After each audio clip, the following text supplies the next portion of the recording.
Ayan guys, dahil mag-isa ako ng munggo. Ayan, hayaan mo nang pakilala. Ako si Berlona TV.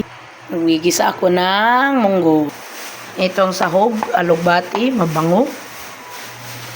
Ayan, nagisa ko na. Oh.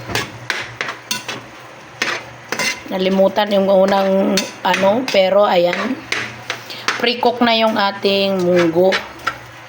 Tapos lagyan natin ng paminta at asin para magkaroon ng lasa. Tapos halu-haluin, mikos-mikos. Tapos para lalong masarap, pork cubes. Hayaan nating maluto. Yan, sakto na to, yung pinagpapakulo na sabaw. Okay na yan siya. Di na natin dagdagan.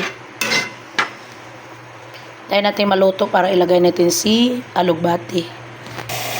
Yan, habang naghintay ng maano ang munggo, hugasan natin to maigi kasi minsan may may people ba sa sa dahon. Kaya hugasan natin. Yan, almost luto na siya. Ilagay na natin si dahon ng alugbati.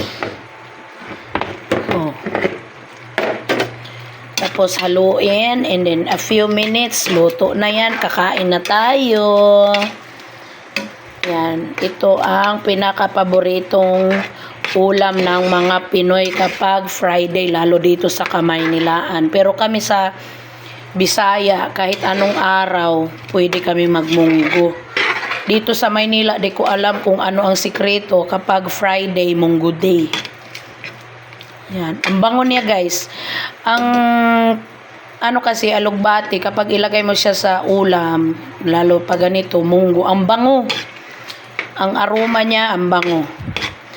Tapos, guys, pwede rin naman dahon ng ampalaya, pero ako mas prefer akong gumamit ng alugbati para child friendly, hindi mapait.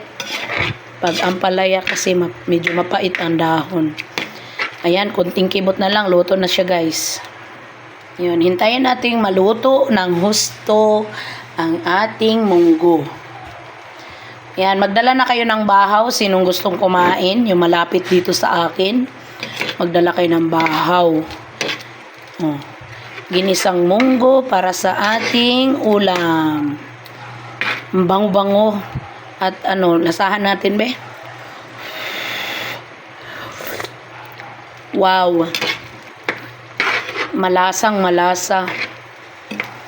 Tapos may kunting anghang kasi nilagyan natin siya ng paminta. Solve na ito guys. Tapos meron tayong tuyo na